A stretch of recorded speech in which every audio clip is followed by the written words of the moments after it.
시편 85편 6절에 보면은 우리를 다시 살려주옵소서 이런 기도가 있습니다.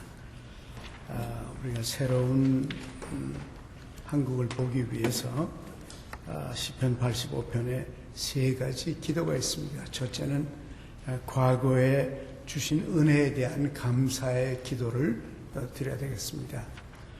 그리고 둘째는 오늘 현재에 필요한 간구의 기도를 드려야 할 것이고, 셋째는 미래에 베푸실 하나님의 은혜를 믿고 믿음으로 순종하는 이 세 가지 기도를 해야 할 것입니다. 물론 지금 현실이 어둡지만은 옛날 우리 지나간 시대를 바라보면 감사할 제목이 또 한두 가지가 아닙니다. 그래서 이 시편 저자가 말한 것처럼 우리들이 하나님의 은총을 구하면서도 하나님께 감사의 기도를 잊지 말아야 할 것입니다. 지난날 우리에게 베푸신 은혜가 큽니다. 1, 2, 3절에 보면 여호와여 주께서 주의 땅에 은혜를 베푸사 야곱의 포로된 자로 돌아오게 하셨고 또 주의 백성의 죄악을 사하셨고 주의 모든 죄를 덮어주셨고 주의 모든 분노를 거두어서 주의 진노를 돌이켜 주셨습니다. 우리는 많은 죄를 범한 백성이요 민족입니다. 그러나 하나님께서는 우리들에게 일죄로부터 자유를 주셨습니다. 놀라운 축복이죠. 신사참배의 죄를 범했지만은 하나님께서 해방을 주셨고 또 북한으로부터 자유를 줬습니다. 6.25 전쟁에서 자유를 주셨기 때문에 그 자유의 힘이 오늘날 이 나라를 만들게 된 것입니다. 또 하나님께서 가난에서부터 우리를 자유를 주셨습니다. 우리 시대만 해도 우리 학생 때만 해도 얼마나 가난한 시대입니까? 그러나 지금처럼 한국 역사에서 4,500년 역사에서 오늘처럼 부유한 시대는 과거에 없었습니다. 그래서 일제로부터의 해방, 북한으로부터의 그 자유, 또 가난에서부터의 자유, 부유를 한번 주시고 또 부흥의 은혜를 주신 것을 하나님께 감사를 해야 됩니다.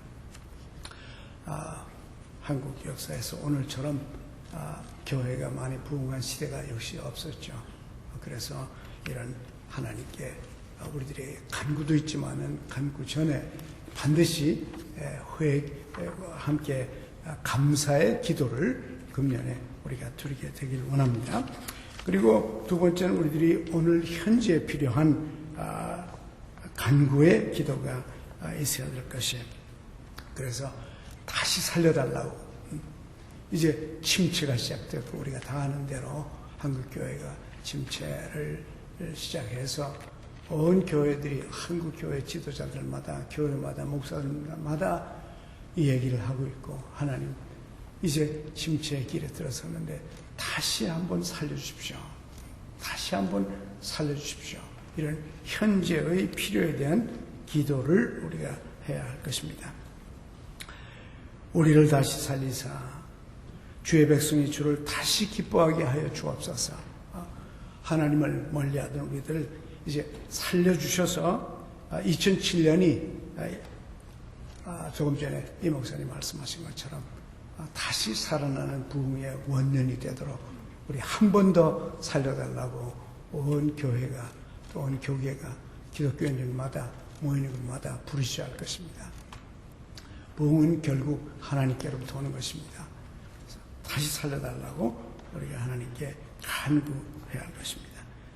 정치, 경제, 또 정직성의 부족, 또 우리 지혜의 부족, 교육의 문제, 또 우리 교회들의 문제, 가정이 막 무너지고 있는데 우리들 모두도 잘 먹고 잘 사니까 나태해집니다.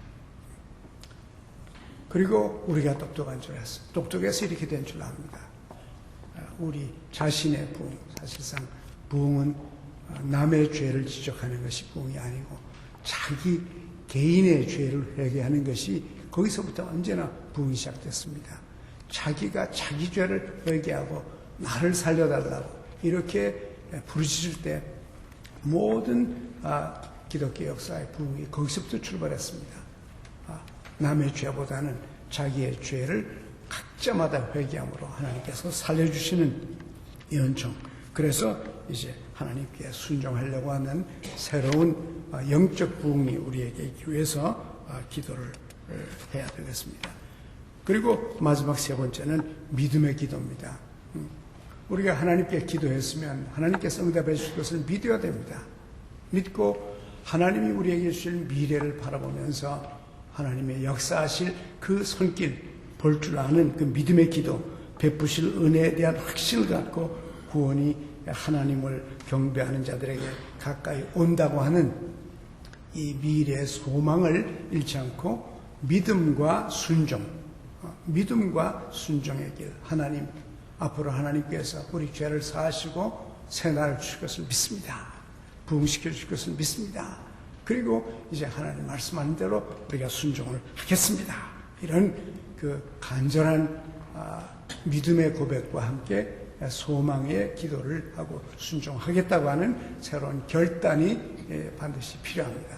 이 축복이 우리 한국교회에 있기를 바라면서 하나님께 우리들이 기도할 때 지난 죄를 구체적으로 회개하고 하나씩 구체적으로 각자가 자기가 범한 죄는 남이 알 수가 없어요. 자기밖에 모릅니다. 일반적인 기도를 해봤자 구체적인 게 아닙니다. 그래서 구체적으로 죄를 회개하고 하나님께서 과거에 베푸신 은혜에 대해서 감사할 줄 알고 찬양할 줄 알고 또 오늘 나와 또 내 가족, 내 교회를 말하기 전에 내 교회 하나님 앞에 회개하고 사회와 나라와 민족 위해서 또 세계를 변화를 위해서 간절히 간구하면 다시 살아날 수가 있을 것입니다. 은혜의 하나님을 바라보면서 간구한 모든 것이 반드시 이루어질 것이라고 믿고 앞으로 하나님을 순종하며 살아가겠다고 다시 헌신하고 이렇게 하면 하나님께서 다시 한번 우리를 살려주실 것입니다. 하나님 아버지, 우리는 범죄한 민족이요 잘못한 것이 너무 많은 민족이요 오늘도 처참할 만큼 잘못한 일들이 많이 있습니다. 그럼에도 불구하고 하나님의 백성들의 기도를 들으시고 우리에게 긍휼과 자비를 베풀어 주신 것 감사를 드립니다. 아버지 하나님, 하나님께서 주신 이 은혜를 잊지 않게 하시고 우리가 교만하지 않게 하시고 하나님의 긍휼과 자비와 인자하신 것을 분명히 알고 감사와 찬양을 올리는 한 해가 되게 하여 주옵소서. 우리의 처참한 형편을 보시고 다시 한 번 더 살려주옵소서. 특별히 한국 교회를 또 내 영혼을 다시 한번 살려주시옵소서. 금년이 부흥의 원년이 되게 하옵소서. 다시 살아나고 다시 전도하고 다시 성장하고 다시 성화되는 출발이 되게 하여 주시옵소서. 하나님께서 베푸실 은혜를 저희들은 믿습니다. 아버지 하나님, 저희들이 새롭게 순종하며 이 땅의 긍휼과 진리와 의와 화평과 좋은 것이 다시금 나타날 것을 저희들이 믿으면서 회개하고 새로워지는 한 해가, 새로 살아나는 한 해가 되게 하여 주옵소서. 예수님의 이름으로 기도합니다.